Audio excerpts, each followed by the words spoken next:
ada satu poin yang aku pahami adalah menolong orang. Kadang orang itu kalau ditolong tuh diselamatin dari suatu tempat, kadang dia tuh kangen sama tempat yang lama. Kalau dari ceritanya si Dokter Richard,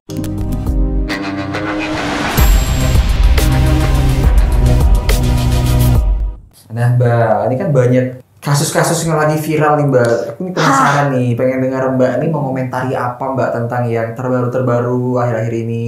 Apa yang mau Mbak kalau komentari? yang lagi viral itu, jadi gini guys, alhamdulillah aku tuh dikasih cuek sama Tuhan tuh kayaknya berlimpah. Gitu. Karena gini, kalian pasti ngelihatnya, wah Mbak Adel dicentang biru, dipanggil ini, begini, begitu, kehidupannya wah pasti duitnya banyak. Loh aku nek ngomong duitku sithik ngalop gue jenengi banyak guys duitku. Bagi Mbak? Banyak. Jadi kalau yang viral-viral sekarang tuh kadang durep cek upload kok sek lah, tak kepikiran. Jadi video-video Oklin tuh kadang masih Soklin ini kan awalnya mau yang ini gitu, tak skip. Jadi terus nggak muncul di highlightku TikTok aja, itu munculnya adalah kalau sekarang ya masakan, video-video rak genah, meme-meme lucu ya Mas Awi yang sering kita kirim-kirim. Itu meme-meme sakral. Ngawur-ngawur gue, yang lucu-lucu pokoknya yang harus bikin ketawa karena hidupku sudah menderita gitu loh. Jadi aku butuh yang ketawa-ketawa. Terus Korea. Terus paling kayak berita terkini gitu-gitu doang, kayak kasus-kasus politik yang gitu. Karena aku lagi kayak habis ini kan mau pemilu nih, pokoknya aku bingung milih siapa ya. Capres-capres ini tuh punya apa gitu loh. Kan namanya manusia, kita sebagai warga negara yang baik itu kan ngasih koreksi, protes, kritik itu wajib. Kalau ada solusinya bagus, tapi kritiknya sendiri itu wajib gitu loh. Jadi banyak yang pengen tak kritisi dan aku punya aspirasi banyak. Jadi kalau berita-berita nggak jelas, nggak penting kok Soklin kono kira metu nang beranda aku pasti aku dikasih tahu mamaku. Bahkan mamaku tahu awalnya gimana si Soklin ini, kan aku terkejut guys. Gimana komentar Mbak tentang itu? Si Soklin. Nggak boleh mas, aku lagi hamil. Off cam aja, kalau off cam mah aku berani. Gimana Mbak tanggapannya? Paling aku gitu doang. Disensor loh mas. Gak apa-apa, gue sensor, no sensor. Jangan yang lonenya ditit gitu. Terus apalagi Mbak yang lagi viral mungkin sekarang nih? Pharrell Williams yang sama Dokter Richard. Nah itu lucu. Menurutku itu lucu. Awalnya itu kan ini untuk kepentingan Pharrell Aditya, ya kan? Awalnya itu kan, bener dong? Aku sih jujur, aku anak nenek ditinggal ayah ibu kawin lagi. Itu kan judul pertamanya. Karena sebelumnya Dokter Richard bahas yang dokter nikah sama cewek yang ngerti kan? Yang ternyata kembaran kunci mobil army yang itu loh, ngerti gak? Tahu gak? Itu kasus lucu banget menurutku. Kasihan tapi istrinya. Periksa deh mbak itu. Takutnya. Soalnya kan main belakang tuh mas. Terus muncullah si Pharrell ini. Aku tuh gak mau nonton kayak gitu karena isinya adalah jujur waktu lihat awalnya dikit doang atau potongan di TikTok, aku nggak suka. Astagfirullahaladzim, gimana ya? Ini pendapat ya guys. Kalau kalian nggak suka sama pendapatku, nggak usah ditonton. Skip aja video ini, oke? Pokoknya pendapatku. Kalian kalau nggak suka, minggat aja. Ya, jujur aku tidak suka muka Pharrell. Karena mukanya tuh lamis. Gimana yang ngomongnya? Aku kena KPI mana ki? Nggak mungkin dong. YouTubeku tuh kan nggak pernah viral. Jadi nggak mungkin diprotes ormas, bener kan? Pertama aku nggak suka lihat cara ngomongnya Pharrell mulai dari, aku nggak tahu ya, aku tidak mempelajari psikologi muka emang. Tapi aku tuh kadang kerasa orang-orang yang ngomong dengan tarikan ini loh, tarikan ininya sama ininya bibir, kayak A I U E O nya. Jadi sebenarnya terus gerakan ininya loh. Nah si Pharrell Williams ini awal waktu itu sekelebat ada di TikTok, tak dengerin bentar, aduh anjing, keri, tak skip. Gak lama dia viral. Viralnya awalnya kan disekolahin. Kata-katanya Dokter Richard tuh, yaudah gini, aku sekolahin, aku biayain, aku begini, gimana mau nggak? Gini deh, responnya, misal aku digituin, so kan kayak mikir gitu loh. Kalau aku udah umur segini ya, mikir, Ini kesempatan yang luar biasa nih buat aku. Apalagi kamu dibiayain, tapi tanggung jawabmu juga dibiayain, ngerti nggak? Jadi bukan cuman kamu aja dibiayain. Kasarannya gini, kamu sakit, jatuh sakit, BPJS ini cuman biayain kamu doang yang sakit, padahal kamu tulang punggung keluarga. Nah, Dokter Richard ini ngalahin BPJS kesehatan, ngerti? Dia udah biayain kamu sakit babak benyak, dia biayain tanggung jawab yang harus kamu emban. Enak dong? Banget. Orang-orang pada bandingin sama Ruben Onsu dan Veteran. Siapa? Veteran Peto. Oh iya. Veteran. Itu. Siapa panggilannya? Onyo. Oyo. Pada bandinginnya itu sama bandinginnya satu lagi siapa? Pokoknya yang ngangkat anak gitu deh. Om Ded. Perbedaannya gini. Kalau aku ngelihat dari perbandingan itu, menurutku kalau Om Ded dibandingin sama Ruben masih masuk akal. Tapi kalau yang ini nggak bisa dibandingin sama mereka berdua karena beda jalurnya. Pertama beda jalur, kedua beda beda orangnya yang ditolong ini loh. Kenapa kok? Lah Mbak bisa detailin nggak Mbak? Kok tiba-tiba nggak suka lihat mukanya? Gini, aku tuh it's fine dengan kalian gender apapun. Mau kalian menyebut diri kalian gender netral sekalipun, mau kalian ngomong sama aku homo sekalipun, lesbi sekalipun, bisex sekalipun, transgender, transpuan, aku tidak masalah. Kenapa masyarakat Indonesia itu tidak begitu suka atau banyak yang nggak menyukai kelompok masyarakat yang seperti itu, yang termasuk dalam LGBTQ? Karena pertama, Indonesia itu budayanya kental dan turun-temurun. Itu yang secara itu yang memang mutlak ada dan nggak bisa kita hindarin. Kedua, namanya manusia kita aja yang menyebut gender kita perempuan dan laki-laki yang terdaftar di KTP, yang emang nggak belok kemana-mana, itu aja orang-orang banyak yang nggak suka dengan alasannya masing-masing. Iya sih cowok, tapi kelakuannya ngene, ngutangan apa segala macam. Yang cewek juga ada yang dihujat. Nah, dengan adanya komunitas termasuk ke dalam golongan LGBTQ ini tadi, pastikan dia sifatnya beda-beda.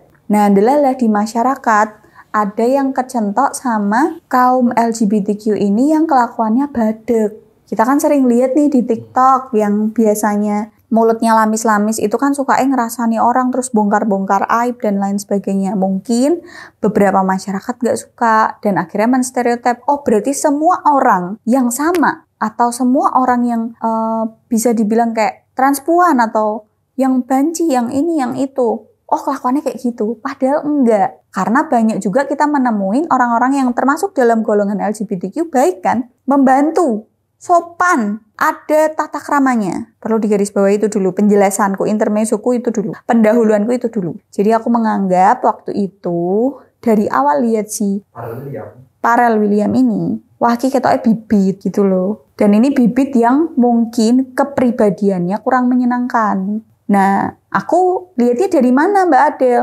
Dari tarikan dia ngomong, dari bentuk bibirnya waktu dia jawab, gelengan kepalanya waktu ngobrol, yang sesingkat itu. Begitu, itu kenapa aku nggak suka. Terus, yang pengen tak tanggepin adalah yang kalian harus tahu, gini, dalam kasus ini yang salah bukan cuma si Pharrell William, Dr. Richard pun salah. Mungkin Dr. Richard ngerasa, aku udah nolong si A, si B, si C yang sebelum-sebelumnya, berhasil, ya kan? Ditolong, Dr. Richard pasti nolong, nggak mungkin nggak keluar duit, itu pasti keluar duit dong, ya kan? Dan semua orang menolong itu pasti butuh feedback. Kalau ada yang bilang aku nggak butuh feedback, Mbak, bullshit. Feedbacknya itu walaupun sekecil ini, aku nih nolong Mas Awi misal, feedback yang aku butuhin adalah Mas Awi seneng, ngerti nggak? Sekecil itu doang, nggak harus feedbacknya Mas Awi harus balas baik sama aku juga, enggak. Tapi feedbacknya adalah Mas Awi merasa terbantu, atau Mas Awi merasa tertolong, Mas Awi merasa kesenang. Jadi feedbacknya nggak melulu tentang hal yang sama, atau nggak melulu tentang kamu harus mengerjakan sesuatu yang lain. Jadi feedbacknya itu bisa macam-macam banget, dan bisa ringan-ringan banget. Terus, Dr. Richard mungkin menganggap, wah aku berhasil. Dan yang kita lihat itu kan yang ditolong udah pada gede, udah pada lulus sekolah, ya kan? Udah, maksudnya dia kalau mereka-mereka yang sudah ditolong sebelumnya dimasukkan ke dunia entertain sudah bisa gitu loh. Entah nerima endorsan, entah jadi yang satu jadi apa, pokoknya kerja jadi apa, mantan istrinya Ari Wibowo itu jadi apa, pokoknya itu dia kerja, jadi dia nggak yang artis banget, nerima endorsan, jualan apa segala macam. Nah yang ini mungkin Dr. Richard nggak salah niatnya baik, tapi gegabah kalau aku lihat, kayak kecepetan gitu loh. Namanya mungkin orang finansial udah aman, rumah tangga udah aman, anak udah punya, mungkin dia ingin nyari tegangan baru juga.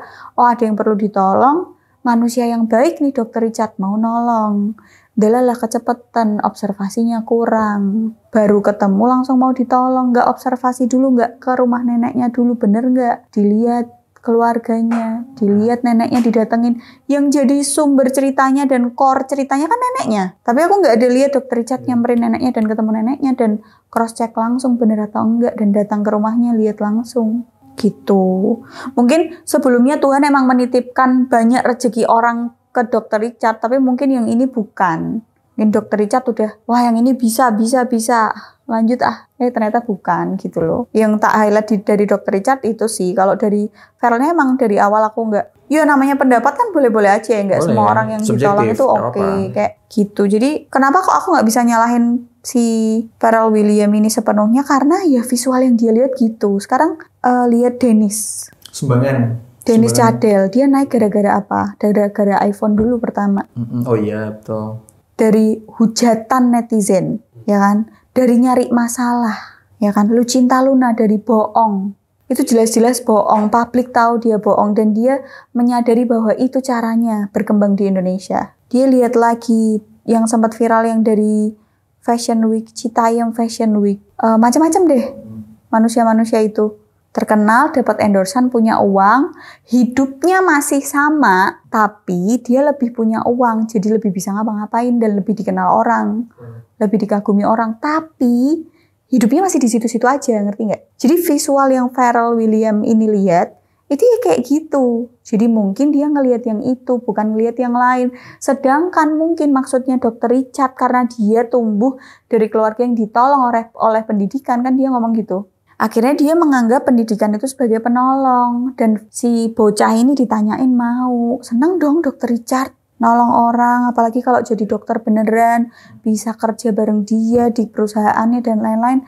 Itu sebuah rencana yang matang dan enak banget. Cuman si bocah iki ya wes ngono kuwi. Karena apa? Kalau kita nolong orang. Ini pengalamanku sendiri adalah gini. Kita nolong orang itu ikhlas. Yang penting waktu ditolong tuh kayak, wah senang, akhirnya dia lega ya, masalahnya terbantu. Tapi nggak semua orang yang ditolong itu gimana ya? Mungkin niatku waktu dulu nolong si A ini adalah, kamu tak tanya. Sama. Ini agak mirip ya guys. Jadi orang ini tuh pernah tak tanya. Dia cerita ke pacarnya waktu itu. Kalau biar nggak kerja di dunia malam lagi. Gitu. Akhirnya ya udahlah, mau dipekerjakan waktu itu jadi waiters di coffee shop. Terus Marcel ngomong, baby dia tuh kerjaannya dulu di dunia malam, terus begini. Gimana kalau kita tolong? Kita kasihlah pekerjaan dengan gaji yang sama, tapi dia nggak ketemu dunia malam lagi, nggak yang digrepe-grepe orang mungkin, nggak yang harus melayani orang dengan setengah hati mungkin, nggak yang harus ketemu alkohol terus, nggak yang harus tidur pagi terus. Dibantulah dengan cara bekerja, karena nggak mungkin dong aku ngasih uang cuma-cuma. Emang aku konglomerat, ya. Emang duitku gerek nyetak dewe kan tak mungkin. Singkat cerita pokoknya ditolong dengan gaji yang segitu, lama-kelamaan naik gajinya. Nah tapi gini, ada satu poin yang aku pahami adalah menolong orang. Kadang orang itu, kalau ditolong tuh diselamatin dari suatu tempat, kadang dia tuh kangen sama tempat yang lama. Kalau dari ceritanya si Dokter Richard, si bocah ini mungkin kangen dengan habitnya yang lama. Males-malesan mungkin. Kalau di rumah ya begitu-begitu aja. Aku ya nggak tahu ya habit-habit. Tapi dari pengalamanku, orang yang tak ambil dari dunianya, yang dia jelas-jelas ngomong, ya udah yuk tak tolong ke sini. Kadang tuh dia suka kangen, nostalgia. Karena tempat lamanya dia udah di situ, udah nyaman. Di tempat baru pasti dia adaptasi lagi. Dulu aku, ya susah sih urepku, tapi aku menikmati kok. Nah itu loh, itu yang nggak kita tahu dari orang yang kita tolong. Itu yang akhirnya membuat kita, loh aku nulungi kowe, tapi kok aku sing malah jadi kesannya aku sing salah ya. Bahkan dia merindukan perasaannya di tempat yang lama. Itu orang yang tak tolong pernah kayak gitu. Akhirnya ya udah tak lepas. Benar, begitu tak lepas, balik lagi ke dunianya yang lama. Sama dengan cerita Dokter Richard, begitu dilepas, balik lagi ke dunianya yang lama. Salah nggak? Ya itulah hidup dokter kalau dokter nonton konten ini. Kadang apa yang kita rencanakan emang nggak sesuai. Kadang yang kita niatnya baik nih, kalau kita lihat dari ceritanya Dr. Richard sama si bocah ini, niatnya baik, nolong, dikasih fasilitas dan lain-lain. Tapi dokter itu terlalu jeglek dengan kehidupannya. Lah kalau apa sih bocah ini nggak bisa lah, kok ada orang lain yang bisa. Anak itu beda. Kalau dari pengalamanku, aku berkaca lagi sama background-nya dia, background keluarganya. Darah itu lebih kental daripada air. Genetik keluarganya itu kayak gimana? Ruwet nggak? Orang yang tak tolong. Aduh, nggak mau tak ceritain di sini. Namanya aku bongkar aib. Aku lihat dari background keluarganya, oh keluarganya kayak gini, oh lingkungannya kayak gini, oh dia terbiasa untuk hidup yang mudah-mudah aja. Dia lebih suka dilihat orang, ya ampun kasihan dia sayang, dipupuk, dikasihani orang. Ngerti nggak? Dan nangkep nggak poinku? Kadang orang yang terlihatnya kasihan, dia emang cuma pengen dikasihanin. Biar dia usaha sendiri. Kamu tarik dari tempatnya, dia kangen sama tempat lamanya. Yang ada dia hanya mengcomparing dan nyacati tempat barunya. Karena itu yang terjadi sama aku. Dia nyacati apapun yang aku kasih, niat baikku semuanya dianggap jelek. Sama kayak Dr. Richard. Emang Mbak Adel nggak pernah ditolong orang? Pernah. Rasanya gimana Mbak? Nggak enak. Karena aku ngerasa nggak enak, akhirnya aku harus berusaha nih. Namanya balas budi. Nah orang-orang mungkin kayak yang ditolong Dr. Richard itu nggak tahu hal itu. Dan kita nggak bisa nyalain juga. Ya ada manusia-manusia kayak gitu. Kenapa dia menjual kesedihannya ya untuk dikasihanin. Terus niatnya bocah ini untuk apa? Sesuai dengan visual yang dia lihat. Menjual kasihan, orang berdatangan, viral, bisa masuk diundang TV sana sini dengan menjual kesedihannya, mungkin kesedihan-kesedihan yang lain. Ditawarin iklan mungkin, endorsan, jadi BA apa segala macam. Duit mudah, tanpa harus dia ngoyo, belajar, pakai otaknya lagi yang mungkin udah nggak ada. Beradaptasi. Yang memang itu emang seusianya pada belajar. Apalagi Dr. Richard beda didikan. Apalagi dimasukin ke sekolah yang elit dan bagus. Sulit. Manusia itu yang tadi tak maksudkan di dalam ceritaku. Sulit. Yang ada ya apa? Ya kita legowo. Kita bercermin. Oh kita tuh nggak boleh sombong jadi orang. Nolong itu boleh. Bener? Tapi nolong nggak boleh pamrih. Nolong secukupnya. Dari kejadian itu aku belajar untuk nolong secukupnya aja. Kalau dia minta pertolongan, kasih. Kalau dia nggak minta, nggak usah dikasih. Begitu. Itu sih kalau nanggepin fenomena yang baru-baru ini. Karena di TikTok seliwerannya banyak banget ya. Dan langsung netizen ejian, ngeri banget itu. Stalking, ejian, cewek-cewek yang pinter stalking. Langsung keluar semua fakta-fakta yang tersembunyinya. Tapi keren loh yang nge-stalking. Keren-keren niat. Mungkin kalau misalnya kita masih ngelihat VT-VT-nya, timnya Dr. Richard yang membongkar-bongkar, masih bongkar-bongkar ya wajar. Mungkin Dr. Richard baru sekali digituin kan. Hey, aku sudah berapa kali berarti? Enggak sih, aku juga awal-awal tetap ada jengkelnya. Jadi manusiawi lah kalau Dr. Richard jengkel. Jadi bocil, ya udah nikmatin aja, kamu jengkel juga. Enggak sih, bocil ini tuh enggak jengkel, dia lagi populer kan jadinya. Ya dia populer sih. Sama kayak yang tak maksud kan juga populer di kalangannya. Dengan cara jelek-jelekin. Wah itu kan gini sambil dibumbu-bumbuin dikit. Pokoknya buat Dr. Richard yang sabar aja, itu namanya ujian. Belajar itu kan emang nggak ada habisnya. Walaupun kita semua tahu Dr. Richard emang pinter luar biasa. Pendidikan nggak usah ditanya lagi. Tapi belajar tentang kehidupan itu emang nggak ada habisnya Pak Dokter. Jadi semangat buat Dr. Richard. Kalau ditanya, Mbak Adel berarti belain siapa? Ya Dr. Richard lah. Enggak sih, tapi kan aku nggak menghujat si Pharrell Williams ini. Jadi emang itu pendapatku. Aku justru tidak menyalahkan. Tapi emang ada beberapa kepribadian manusia yang kayak gitu. Jadi gitu. Itu sih pendapatku. Nanti kita coba cari-cari berita yang lagi in lagi ya. Kita jejak pendapat lagi. Jadi buat kalian yang mungkin punya pendapat yang beda dari aku, it's okay, kalian tulis aja di kolom komentar. Tapi kalau kalian menghujat aku tentang Mbak Adel gini, gak bakal tak wocok. Namanya aja pendapatku. Ya kalau nggak suka kan nggak apa-apa. Gitu aja konten kali ini. See you next video. Bye.